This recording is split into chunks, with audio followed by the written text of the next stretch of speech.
Thank you. I'm going to mute myself. This week's Torah reading will conclude the entire book of Bereshit. And it was very intriguing to me to catch a glimpse of Rav Asher Weiss in Israel talking about his personal feelings, concluding the first book of the 5 books of the Torah. And he reminisced of feeling like a little child going to school for the first time, letting go of his father and mother's hands and walking without his parents, because he had such a profound, warm understanding of the book of Bereshit, of Genesis, that the Avot, literally the patriarchs and matriarchs of the Jewish people, were taking us all by the hand and guiding us forward. And now it's time to, so to speak, let go of their hands and move on to the chronicles and the development of Bnei Yisrael and the travails of Egypt and the Exodus and the leadership of Moshe and everything else to come. Of course, we're excited about what's to come, but there's a certain sense of bittersweet in finishing off this book. And we say, Chazak, Chazak, v'nit chazek, we should become stronger, and we should carry with us these lessons forward into our lives. The title of this class is Imagined Real, Does It Matter? And we're going to look together at the very end of the Parsha, not the very end, but next to the end of the Parsha, which takes place after the death of Yaakov. So the last of the patriarchs is dead, very ceremoniously buried in the land, brought back to the land of Canaan and buried in the Merat Machpelah, in the very cave where all the patriarchs and matriarchs of the Jewish people were buried. And then they all returned back to Egypt, and it's chapter 50, it's on page 286 in a stone chumash if you want to follow along. Just the outline of it goes as follows. Joseph returned to Egypt, he and his brothers, and all who had gone up with him to bury his father after he buried his father. Joseph's brothers perceived that their father was dead. Okay, now we've constantly underscored and underlined this idea of the word vayiru, to see. And it's not a matter of looking out the back window and noticing what license plates what states the license plates are from. But it's a question of something striking a person, and it causes a fear in the hearts of the brothers. And they're concerned, they grow concerned, increasingly concerned, that now that their patriarch Yaakov is gone, that now Yosef will take advantage of the situation. He's the ruler of Egypt. They're very much dependent on him, that he's going to take retribution. And they concoct a story. That's the way it's understood. And they report to him that before our father died, he told us to reassure you that you should be nice to us. Kindly forgive the spiteful deed of your brothers for the sin they have done and the evil they have done. And they threw themselves before him. And then very heroically, Yosef responds to them, fear not, for I instead of God, atachas elokim anochi, a tremendous sense of awareness on the part of Yosef's part. And he reassures the brothers, and it ends up saying, very interestingly, that he said, even though you thought to do evil to me, so in other words, he does acknowledge that they sinned against him. It all turned out for the good. Don't be afraid, he says twice here. And then it says, Vayidaber al libam, and he spoke to their hearts, we would say. And it's very clear on the last phrase, Vayidaber el libam, they spoke to their hearts, that at this point for sure, Yosef himself was not telling the truth. And as a Midrash that says he concocted a whole story. And he said, after all, the law in Egypt is that a person of no lineage, a slave, can't really rule over Egypt, and it's only because you and my brothers are here, and they see you're my brothers, and they see what great people you are. That's why the Egyptians tolerate my leadership.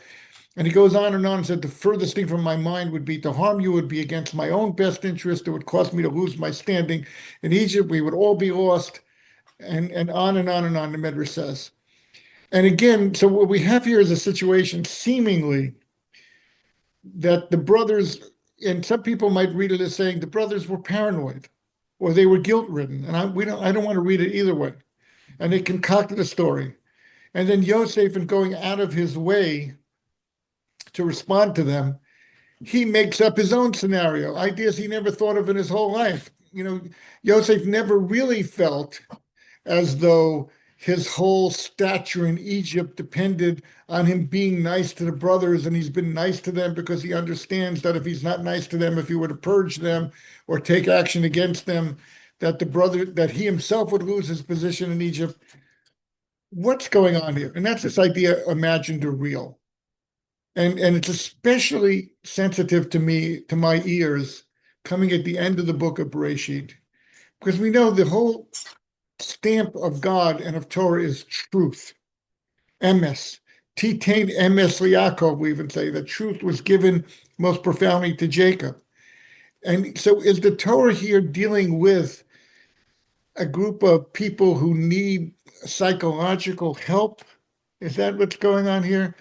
Does the Torah want us to just be aware of that? I don't think that's the right way to read it.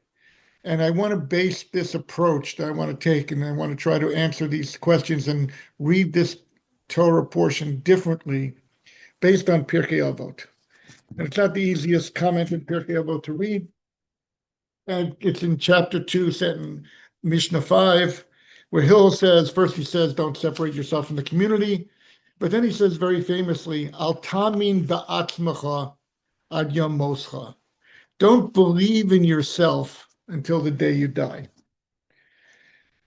And even here, there's examples given profoundly. Shlomo HaMelech, King Solomon, the wisest of all people, according to Jewish tradition, who chose to marry more wives than were permitted according to the Torah, because he felt as though the restriction doesn't apply to him, that he's not vulnerable to the warning that the Torah gives us, which is that if a king has too many wives, the wives will lead the king astray and he will come to idolatry. And there's a lot of explanations as to what exactly happened in the house of Shlomo HaMelech by way of idolatry. But in any event, it happened. Again, here too, people could say, well, he became full of himself. He became arrogant. But I don't think that's what Hillel means when he says, do not believe in yourself until the day you die. And we have from the Musar tradition of Rabbi Yisrael Salanter, and this was based on a discussion given by Rabbi Moshe Chait, of blessed memory, in Yerushalayim many years ago. There's a view that in understanding our individual natures, and we're admonished by the Torah, conquer yourself, right? You have to be kovesh es atzmo. A person has to master themselves, has to learn to deal with themselves. So the idea here is that a person has to have an understanding of themselves. And what Rebbe Yisrael Salanter puts forward very forcefully is this idea that mentioned in the Talmud and Kedushin in Lamed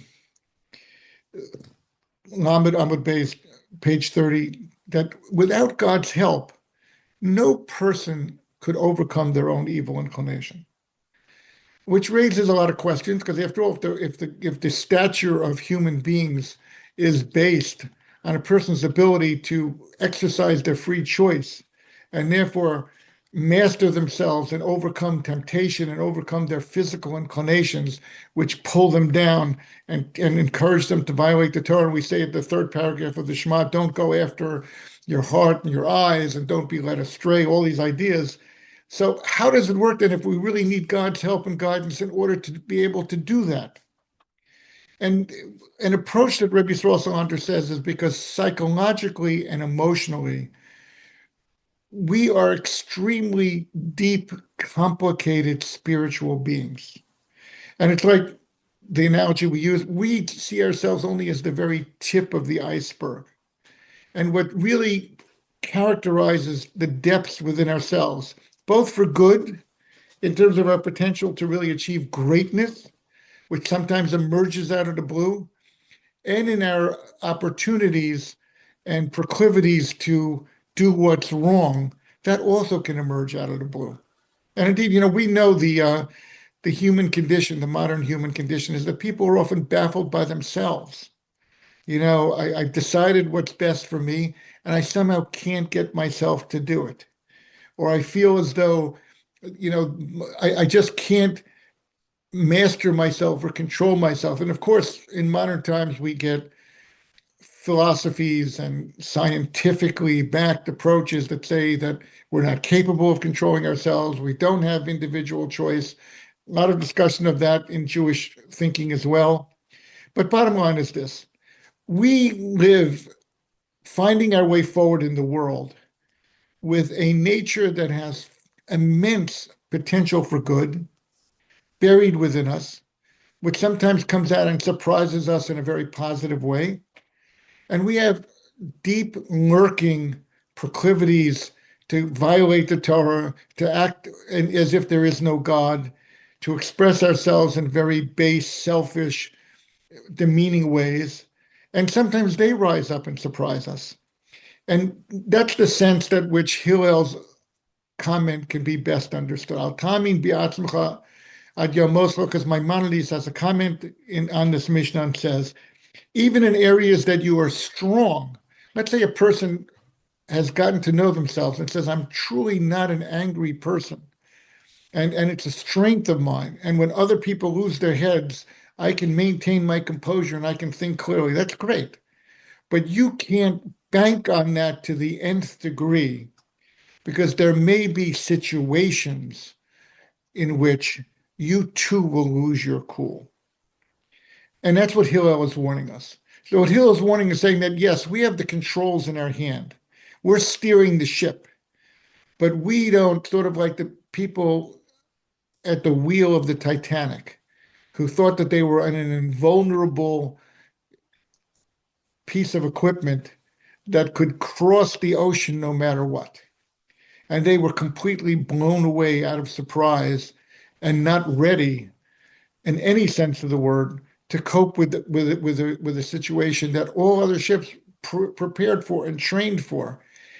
There you could say it's arrogance. I don't want to write this off to arrogance. I want to say it's a mysterious sense of al tamin ba'atzmecha ad yomoscha, because there are moral challenges that you have never faced that will surprise you in the way you would react to it. And hence I connect this, a little proof to what I'm saying, is because the next thing that Hillel says in Pirkei Avos, chapter 2, Mishnah 5, is he says, don't judge your fellow until you have reached this place. Because we're really quick, to make allowances for ourselves and say, wow, that's surprising. I never thought I would do something like that. I'm going to have to be much more careful in the future. But then when we see somebody else do something similar to that, we say, oh, he's a wanton, uncontrolled, unrepentant person, and he should have known better. And you also have a sense when you study Pirkei Avot that to some extent, when a person strengthens their character, they have to do so with the idea that there are unknown challenges yet for me to face.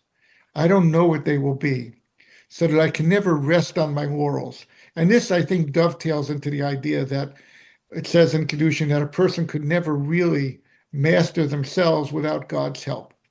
So clearly there's a relationship here.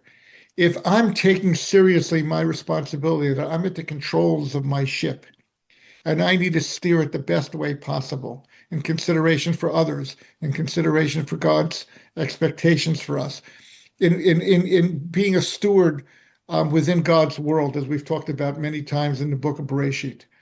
And I realized the fact that I don't know everything. I'm not as smart as I often think I am. And even if I'm not arrogant about it, things will surprise me. And hence, there has to be a humility, what I call a spiritual humility there, that in areas that I think that I can always be counted on, and I stand up in the community and say, when these problems arise, let me be the counselor, let me be the level-headed sage and share my advice with you. That's when the words of Hillel come up. And it's not a question of don't be arrogant. It's a question that you may well be honestly and sincerely misjudging yourself and misunderstanding yourself. So let's get back to the story here, and I'll see how I want to show you how I think this plays out.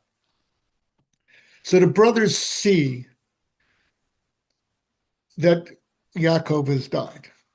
And there's a range of opinions amongst the rabbis, from the simplest level that Rav Shimshon Raphael Hirsch says that the normal tendency is when both parents pass away, siblings become less attached to each other, something which can be overcome if people are mindful of it, if they really want to hold the family together, especially if one of the siblings, so to speak, steps up and becomes like the patriarch or the matriarch of the family, not in an obnoxious way, but in a sincere way, it can hold the family closer together. But they understood the normal course of events is that family ties dissipate. And look how vulnerable we are because we're here in Egypt and Yosef is the viceroy and we did wrong him and we did sell him out. Now, in ideal situation, the brothers should have sat down with Yosef and tried to talk to him about this. And they could have said, we have a concern. Okay. They didn't do that. Why? So if we take this idea and we really ride it out through this whole section, maybe they felt, well, Yosef himself may not realize the deep-seated, latent anger, resentment, interest and revenge that harbors within him. And maybe sitting down and talking with him directly will provoke that.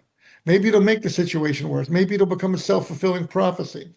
So in the interest of the security and well-being of the future Jewish people, who they all understood was in Egypt to stay, and that the prophecy to Abraham of that we would be enslaved in a strange land, the table was set for that. And it was just a question of time until that prophecy kicked in. So they construed that the most constructive way of approaching Yosef so as to constructively engage with him, given the idea of al tamin bi'atzmecha yom mosra, and that even if they talked to Yosef and maybe deep down he would still harbor a certain unexpected desire for vengefulness or resentment.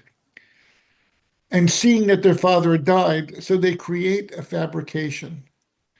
And the fabrication is that our father, who is now buried in the ground, left his final word and instructions, which is that you should please continue being kind to your brothers.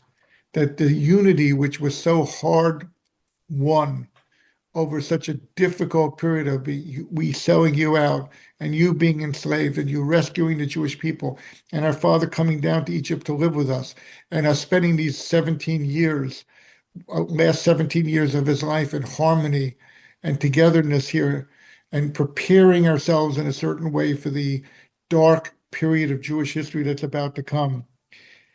Let's keep his presence alive amongst us, and let's cling to these imaginary words that he never said.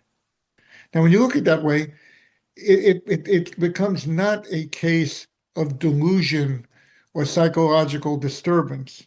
It becomes a sense of heartfelt effort to hold together a family that has gone through immense stress and that has been tested and that has so far surpassed the test and been reunited and been living in harmony and defying all the odds of being in this strange land together, building up the generations to come in the best way that they could to prepare them for a dark period.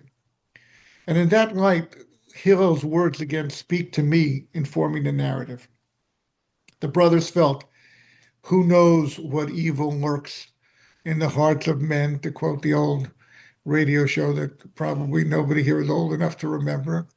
And therefore, this is the most constructive, positive way for us to discuss this idea and to go forward.